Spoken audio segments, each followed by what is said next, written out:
அனைவருக்கும் வணக்கம். Welcome to தாயார் குக்கிங் சேனல்.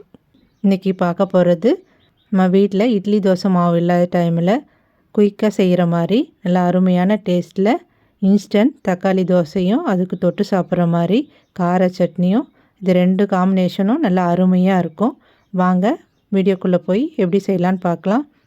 வீடியோக்குள்ளே போகிறதுக்கு முன்னாடி நம்ம தாயார் குக்கிங் சேனலை சப்ஸ்கிரைப் பண்ணுங்கள். கூடவே இருக்கிற பெல் பட்டனையும் கிளிக் பண்ணிக்கோங்க. இப்போ வாங்க வீடியோக்குள்ளே போகலாம். ஃபஸ்ட்டு நாம் சட்னி ரெடி பண்ணிக்கலாம். அதுக்கு 20 காஞ்ச மிளகாவை காம்பை நீக்கிட்டு எடுத்து வச்சுருக்கேன். இப்போ இதன் கூட புளி சேர்த்துக்கலாம். ஒரு நெல்லிக்காய் சைஸ் அளவு புளி எடுத்துக்கோங்க. இப்போ இதை மிளகாவோடு சேர்த்துட்டு இதில் சுடு தண்ணி ஊற்றி ஊற வைக்கணும். நல்லா கொதிக்கிற தண்ணி அரை கப் அளவு சேர்த்துக்குங்க. சேர்த்துட்டு மூடி வச்சு 10லேருந்து 15 நிமிஷம் ஊற விடுங்க. இது ஊறி வரட்டும். மிளகாய் ஊற வச்சு 15 நிமிஷம் ஆகுது. மிளகாய் நல்லா ஊறி வந்துடுச்சு. இப்போ இதை அரைக்கிறதுக்கு ஒரு சின்ன மிக்ஸி ஜார் எடுத்துக்கோங்க. மிளகாவும் புளியும் அதில் சேர்த்துக்குங்க. மிளகாய் ஊற வச்ச தண்ணியிலேருந்து இப்போ கொஞ்சமாக சேர்த்துக்கலாம். மீதி உள்ள தண்ணி கீழே ஊற்றாமல் அப்படியே இருக்கட்டும். இப்போ இந்த சட்னிக்கு தேவையான உப்பு சேர்த்துக்கலாம். 1 டீஸ்பூன் நான் கல் உப்பு சேர்த்துக்கிறேன். இப்போ இதை நல்லா மையாக அரைச்சி எடுத்துகிட்டு வந்துடுங்க. இப்போ பாருங்கள், நான் நல்லா அரைச்சி எடுத்துகிட்டு வந்துட்டேன். இந்த மாதிரி நல்லா மையம் இருக்கணும். இப்போ இது அப்படியே இருக்கட்டும். நம்ம சட்னி தாளிச்சிக்கலாம். கடாயில் 2 டேபிள் ஸ்பூன் நல்லெண்ணெய் சேர்த்துக்குங்க. எண்ணெய் சூடான உடனே அரை டீஸ்பூன் கடுகு, அரை டீஸ்பூன் உளுத்தம்பருப்பு சேர்த்துக்குங்க. கடுகு நல்லா பொரிஞ்சு வரட்டும். இப்போ கடுகு நல்லா பொரிஞ்சு வந்துருச்சு. இது கூட பொடிசாக கட் பண்ணி வச்சா 10 பல்லு பூண்டு சேர்த்துக்கலாம். அது கூடவே கருவேப்பிலை கொஞ்சம் சேர்த்துக்குங்க. 40 சின்ன வெங்காயத்தை இந்த மாதிரி பொடிசாக கட் பண்ணி வச்சுருக்கோம், அது சேர்த்துக்கலாம். வெங்காயம் நல்லா வதங்கி பொன்னிறமாக வரணும், அந்த அளவுக்கு வதக்கி விடுங்க. இப்போ பாருங்கள், வெங்காயம் பூண்டு எல்லாமே நல்லா வதங்கி இந்த அளவுக்கு வரணும்.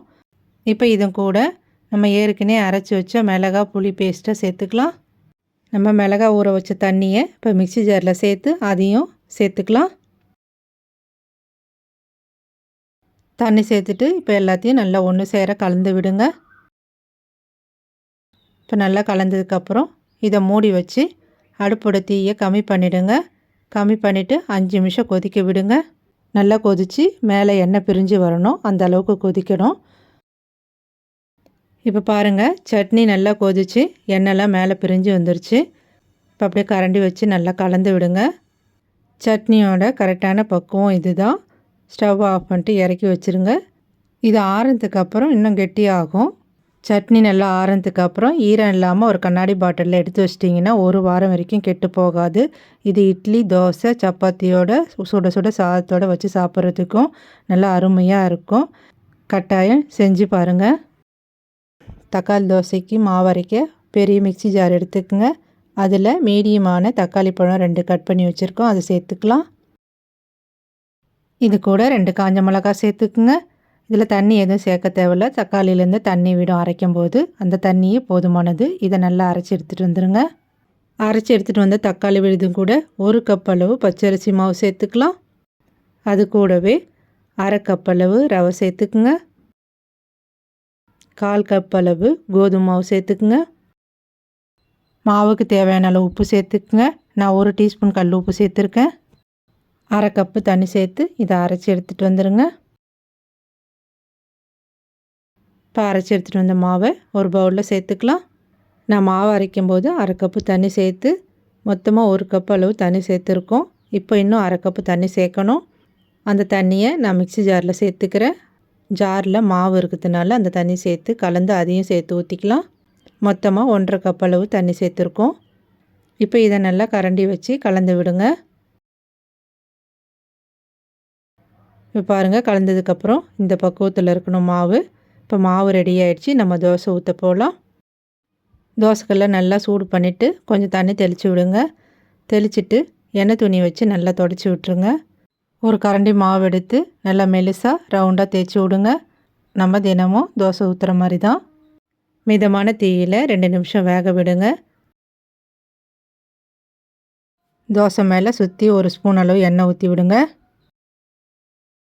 இப்போ பாருங்கள், தோசை நல்லா வெந்து வந்துடுச்சு. இது திருப்பிலாம் போடணுன்னு அவசியம் இல்லை, அப்படியே எடுத்துக்கலாம். நீங்கள் விருப்பப்பட்டீங்கன்னா திருப்பி போட்டு வேக வச்சுக்கோங்க. இதுவே நல்லா மொறுமொறுப்பாக வெந்து வந்திருக்கு பாருங்கள். நம்ம தோசைக்கு மாவு ரெடி பண்ணது 3 பேர் தாராளமாக சாப்பிடக்கூடியது. நல்ல அருமையான டேஸ்ட்டில் தக்காளி தோசையும் அது தொட்டு சாப்பிட்ற மாதிரி கார சட்னியும் ரெடி ஆகிடுச்சு. நீங்களும் மிஸ் பண்ணாமல் செஞ்சு பாருங்கள். இந்த வீடியோ பிடிச்சிருந்தால் லைக் பண்ணுங்கள், ஷேர் பண்ணுங்கள், கமெண்ட் பண்ணுங்கள். நம்ம தாயார் குக்கிங் சேனலை சப்ஸ்கிரைப் பண்ணுங்கள். நன்றி, வணக்கம்.